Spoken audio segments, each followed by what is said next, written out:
Hey, I'm Kelly. If you love cars as much as I do, you're in the right place. From drifting car days to uncovering the world's most iconic rides. Gear up and subscribe to Drive with Kelly for non-stop car fun. Stellantis just dropped the details on 5 2026 models, and the automotive world is fracturing right down the middle.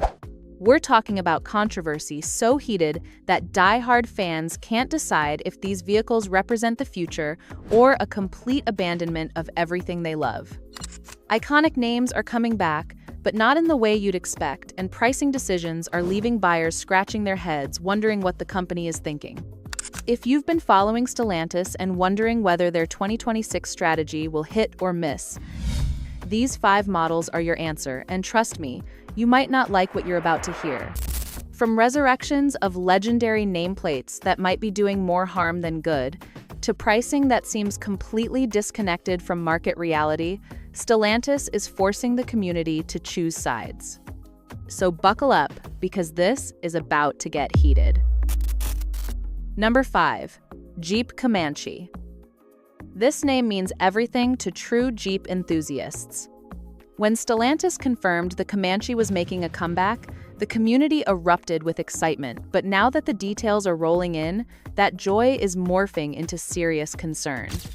The Comanche that everyone remembers was built for function, not flash, a straightforward pickup on a Jeep chassis that conquered job sites and mountain passes without breaking a sweat.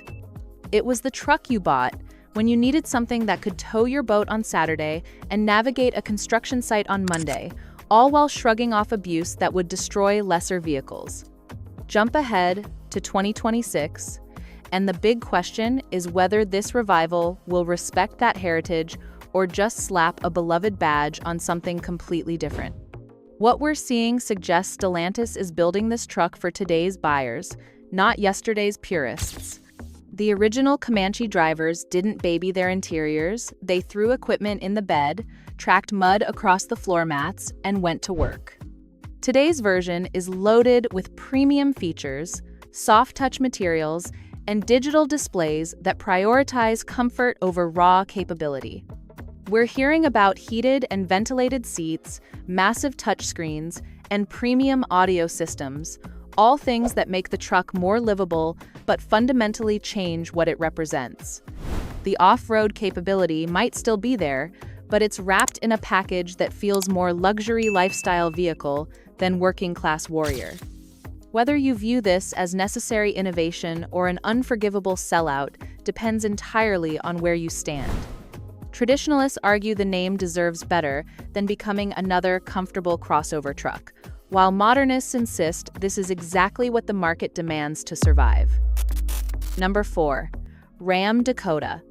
It's been over a decade since we've seen a Dakota, and back when it ruled the roads, it stood out as the most thrilling mid-size truck on the market.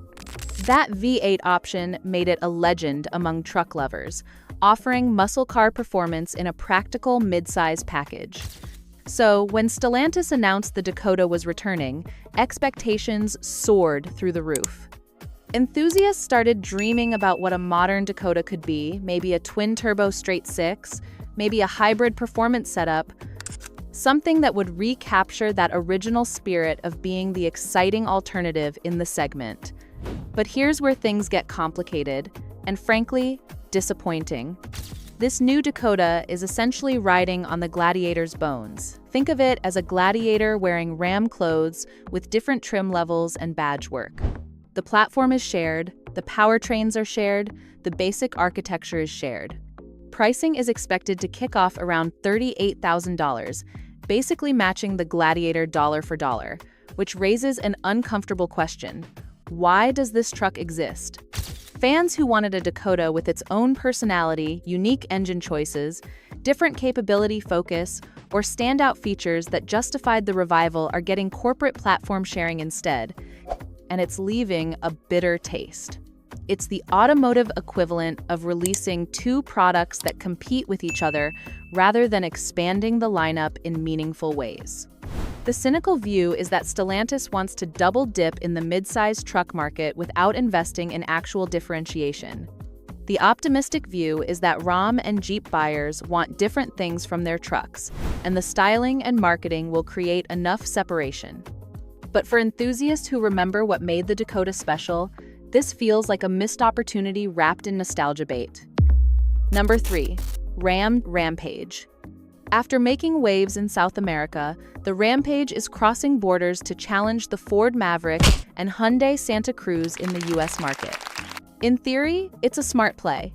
Compact pickups are on fire right now, and the Rampage delivers unibody design, fuel-efficient engines, and real-world usefulness for people who need occasional truck capability without full-size bulk.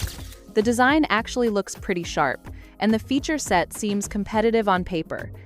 But here's the sticking point that's generating fierce debate: price. With a starting figure projected well north of $30,000, some estimates pushing toward $33,000 or even $34,000, it's sitting more than $5,000 higher than the Maverick, asking buyers to dig significantly deeper for comparable functionality.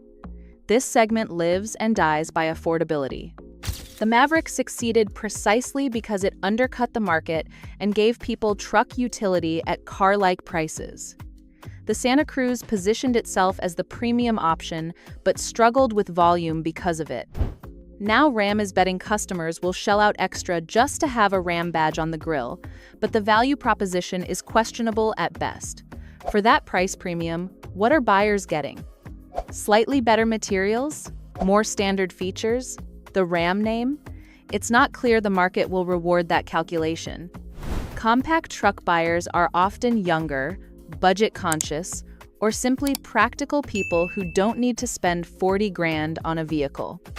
Stellantis seems to be gambling that brand loyalty and feature content will overcome price resistance, but early reactions suggest they're badly misjudging what this segment demands.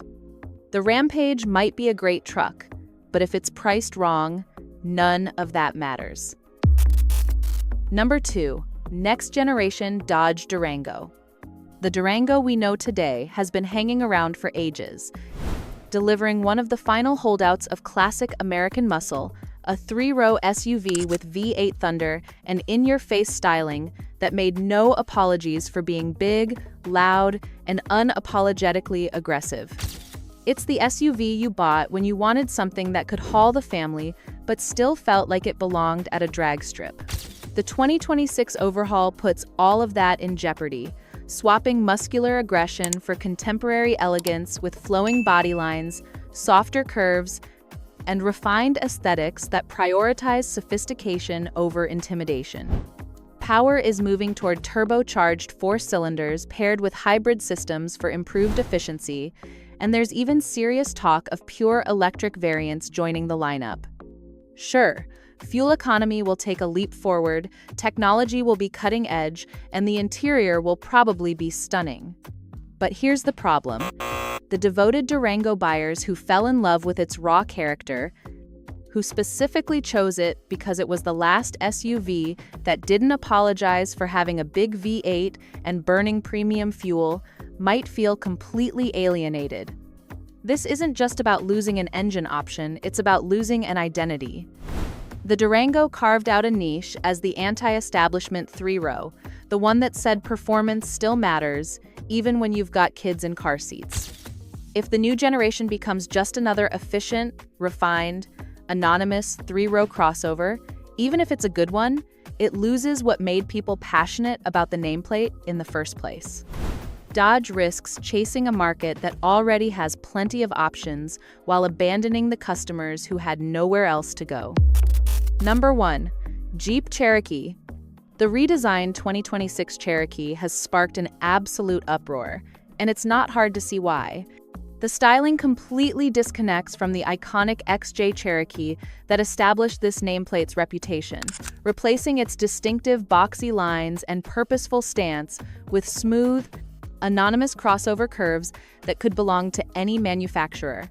Jeep insists they've included XJ design elements and heritage cues, but fans are squinting hard and not seeing them, or if they are there, they're so watered down they're meaningless. Under the skin, the controversy deepens. This marks the first Cherokee ever that won't offer true four-wheel drive with a proper two-speed transfer case. Instead, you're getting standard all-wheel drive, the kind of system designed for slippery pavement, not serious trails. Power comes from a hybrid setup pairing a 1.6-liter turbocharged engine with an electric motor producing a combined 210 horsepower and promising 42 miles per gallon on the highway. On paper, those efficiency numbers look great. In reality, it comes at the cost of what made a Cherokee feel like it belonged in the Jeep family. Early trail reports from journalists who've driven pre-production models show underwhelming traction in challenging terrain, reduced ground clearance compared to previous generations, and protective underbody cladding, literally peeling away during moderate off-road use. This isn't a vehicle built to handle the trails, it's a vehicle built to look like it could, then spend its entire life shuttling kids to soccer practice. And here's the kicker. Starting prices near $37,000 mean buyers are paying premium money for efficiency and modern tech rather than the capability and character that made the Cherokee name legendary. This is the most polarizing vehicle in the entire lineup because it represents everything controversial about modern automotive design, chasing fuel economy and broad market appeal while abandoning the specific qualities that made enthusiasts care in the first place. Between the Comanche and Dakota fighting for the same space, the Rampage asking too much money, the Durango losing its soul, and the Cherokee turning its back on tradition, these vehicles are chasing contemporary trends while abandoning the characteristics that made their badges legendary. Your perspective on whether this represents progress or betrayal will decide which camp you join, and that's precisely why these 5 models are splitting the automotive community right down the middle. If these 2026 models caught your attention, you should also watch our video where Ford's CEO reveals 6 new Ford models for 2026. Catch you in the next one.